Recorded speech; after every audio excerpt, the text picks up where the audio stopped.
Hello everybody, welcome to Office Azada 247.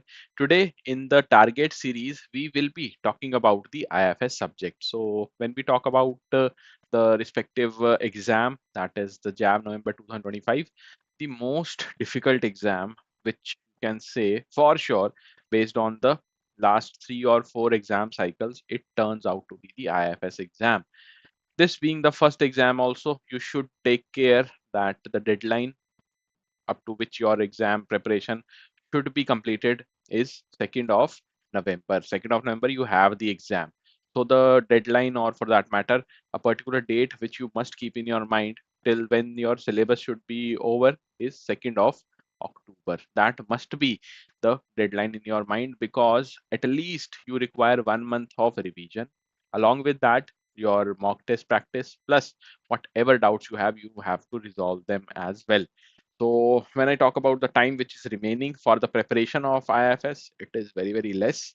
And along with that, not only it is less, but if you are not dedicated enough, if you are not, watching the series, the target series, which we are conducting on regular basis, then things will get very, you can say, reckless, and you won't be able to crack this exam with full confidence.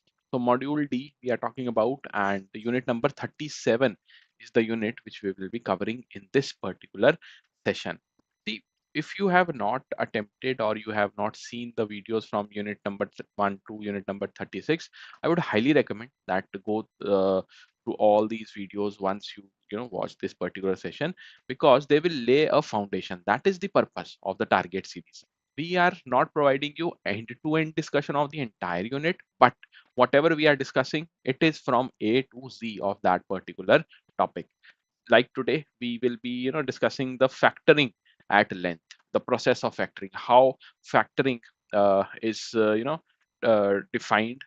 If you are a very at a very beginner level, then also you will be able to understand how factoring is defined by the Factoring Regulation Act, how the book defines it, and what is the process involved. Then this chapter has forfeiting also and trades as well. So if you are interested for forfeiting and trades, then definitely you can access all the nitty-gritties of this particular unit via the paid batches. So without any further ado, let's start our discussion. When we talk about the normal scenarios, fine, normal scenarios mean that a particular seller is there, that is X in a marketplace, and a buyer is there, that is Y. So normally you are at the customer's end, fine, we are at the customer's end, we are not selling anything.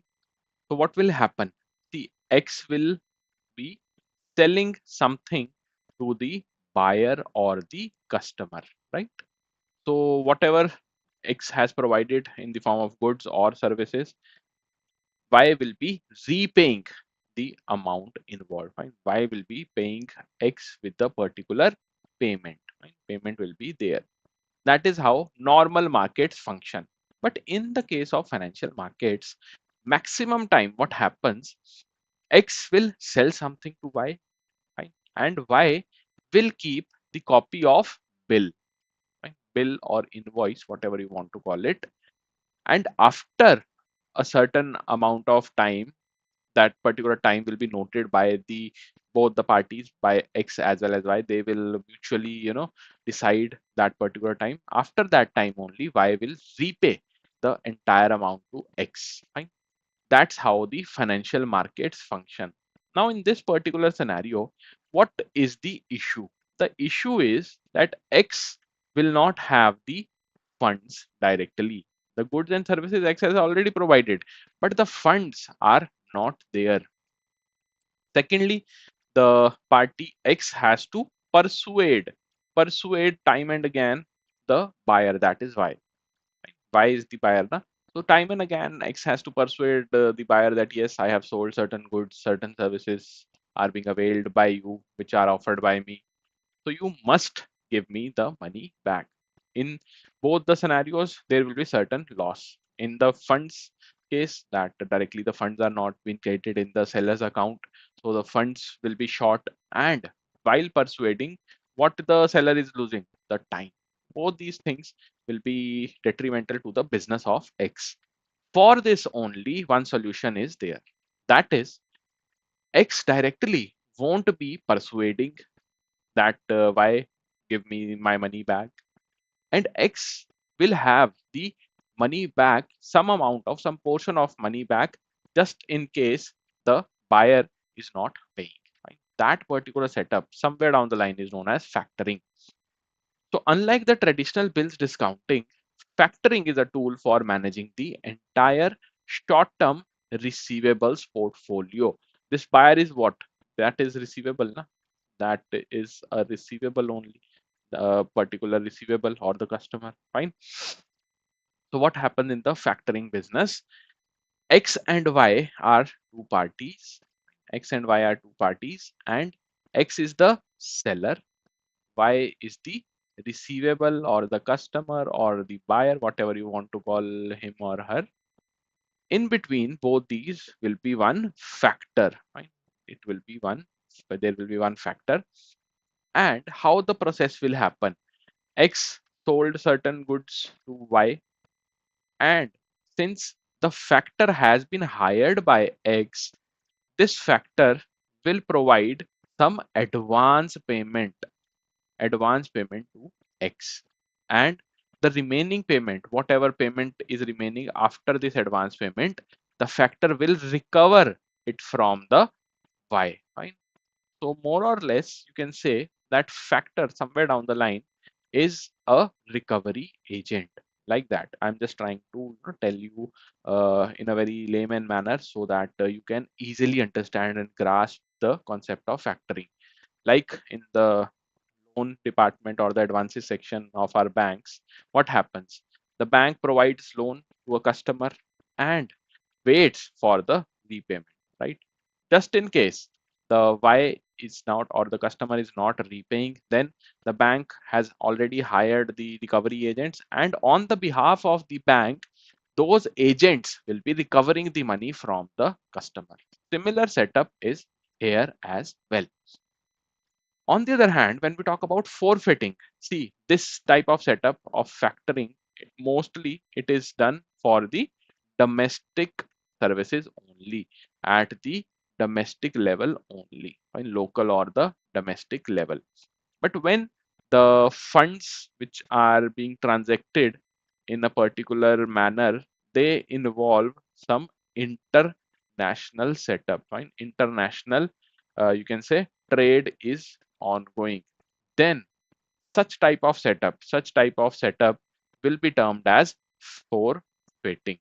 And here in the factoring, we saw three parties, right? Three parties, one buyer, one seller, and one factor. But in case of forfeiting, what will be the number of parties? They will be four in number. One will be the seller, then we have the buyer, then the seller's bank, and one will be the buyer's bank. All these parties will be involved. And more or less, the point of difference, major difference is this only between the factoring and forfeiting. The second important difference is the factoring business or the factoring services are for the short-term financing, short-term receivables. Whereas on the other hand, for the international trade, the forfeiting, you will have the medium-term financing. That is the second point of difference. Now, when we talk about the small businesses, that is micro enterprises as well as the small enterprises, they find themselves in trouble. Nowadays, the MSMEs are very robust as compared to the earlier time. But when we talk about the 1980s, 1990s, they were very troubled in case the buyer is not repaying them their money which they own to that particular person. They have the MSMEs provide certain services to the buyer, and that buyer is a big corporate. Still, they are not repaying on time to the MSME. And since they are having a very small investment or very small turnover as compared to the other business activities, the micro and small enterprises, they will be finding it difficult to run their business at times. So, keeping this thing in mind, what RBI did back in, you can say, 90s. So keeping in mind the difficulties that MSME suppliers have experienced in obtaining the payment for their bills drawn on large corporates, RBI introduced the concept of trade receivables discounting system, which is known as trades. So for MSMEs, you will find time and again this particular term of trades, and one trades platform is also there. When we study in depth the MSME structure in our country, trades finds its own mention.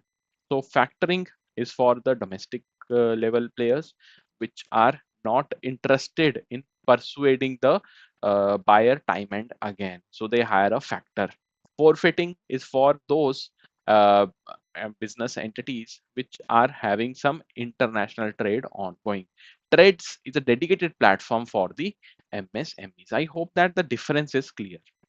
Now, when I talk about one important term, that is with recourse and without recourse. This term, time and again, it is reflected while we study the forfeiting as well as the factoring business.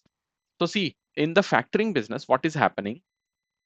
X has sold certain products to Y, and the factor will recover certain amount from Y and repay the particular amount to X. Now, just in case, try to imagine, supposingly factor is unable to recover anything, any amount from Y, and already it has given what? The advance payment to the seller. In this case, what will happen?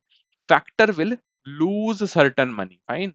It will be having certain loss in the business.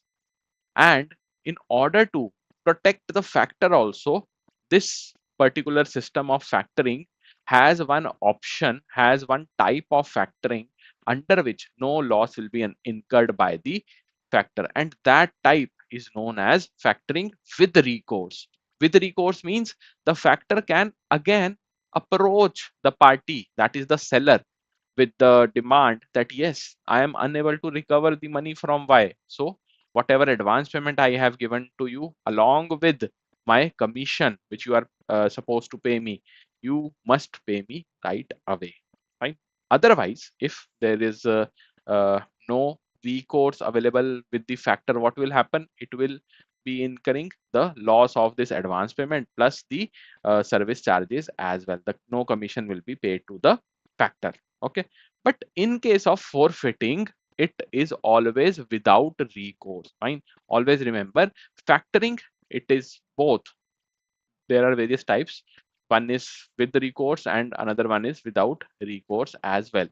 But when I talk about the forfeiting business here, always remember that the forfeiting is always without recourse, and 100% advance payment will be provided by the bank.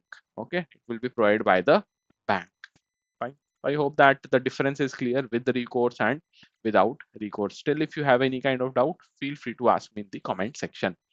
Now, since we have seen the basics of forfeiting and factoring, now let's see what the book says. That what do we mean by factoring? Factoring is an arrangement for financing a company's business against the invoices raised on its buyers, and in which the factor is responsible for credit control, sales ledger administration, as well as the collection activities. These are the activities for which the seller has outsourced certain business to the factor. So the factor will be responsible for credit control, for maintaining the sales ledger, as well as collecting the funds from the customer or the receivable. In full service factoring, the factor bears the losses if the buyer fails to pay. And this particular type is known as factoring without recourse. Okay. So with recourse, you have that option to revisit the selling firm and tell them that yes, I am unable to recover the amount of money from the customer. So give me back the advance payment. That can be done based on whatever contract these two parties have signed. Now, when I talk about the business of factoring, whether it is a regulated one in India or not, so yes, it is regulated one, and it is regulated by the Factoring Regulation Act of 2011. Always remember, Factoring Regulation Act 2011 regulates the factoring business in our country. So, since we have seen here the basic overview. Just quickly, let's go with the official diagram, official flow chart, how the factoring business runs. So the selling firm will hire one factor, and that factor will be providing the services of credit control, sales, ledger administration, and collection activities. Now, once the selling firm has sold certain goods to the customer, a particular invoice will be there, right? Against the sale of goods, there will be certain invoice, right? And that invoice will be there with the factor. The selling firm won't be providing the invoice only to the customer, but also to the factor. That is the step number one. Then in the next step, what will happen? The invoice or the sale has been completed. Now, in the second step, the invoice copy will be given to the factor. And in lieu of this invoice copy, the factor will provide certain advance payment, and this will be the step number three. Fine, advance payment. Normally, in case of the Indian businesses, it is 75 to 80% of the invoice amount. Now, in the fourth step, what will happen? Once the advance payment is given to the selling firm, now the factor will go to the customer or the receivable and recover the remaining amount, recover the full amount, fine, not only the remaining amount, recover the full amount uh, which was due on a particular date, which was decided in step one while selling the goods. So on the due date, the factor will receive the 100% amount from the customer or the receivable, and whatever is remaining from here, that is 25 to 20% is the remaining amount, that will be paid to the selling firm in the final payment or the step 5. Okay, that's how the overall factoring business runs. Okay, and if you want to know that what is the official definition of factoring, which is defined under the Factoring Regulation Act 2011, plus what do we mean by forfeiting, as we have discussed in the flow chart of the factoring business. Similarly, the flow chart is here also in front of you. You can have the explanation in our paid batches, where we have also discussed the major difference between factoring and forfeiting. All the paid batches, they will tell you in and out of every topic, be it in module A, B, C, or D for IFS, or for that matter for any subject, be it AFM, or for that matter RBWM or PPB. And in order to avail maximum discounts on our paid batches, now is the right time. Why I'm saying that? Because currently we are running the Independence Day sale. So this 15th August, we will be celebrating the 79th Independence Day of our country. And on that occasion only, on the JAIIB CAIIB Mahapack, we have some special discounts. Flat 82% discount is there, but you can also have additional 1% discount if you buy the courses or enroll the courses using the official application of ours, that is ADDA 247. On the iOS as well as on the Android, we have the application with the same name, ADDA 247. You can download the app and enroll in the courses using this app. Plus, along with this, you will be having 3x validity. So the courses right now, if you will visit our website, you will find the validity is either for 5 months or for 9 months. But since you are, availing the early bird discount offer, you can directly have 15-month validity, not only 5 but 15, in total 15-month validity, thanks to this 3x validity here. And for 9 month students, you will get the 27 months. So that is a complementary validity, the total validity being 15-month, or you can say 27 months, whatever course you enroll in. And how you will be having, or how you can avail such huge discounts, just by applying the coupon code, that is Y100. This is the coupon code which you can use and avail the maximum discounts. Okay, so grab this offer as soon as possible and make your preparation journey easy as well as economical with ADDA 247.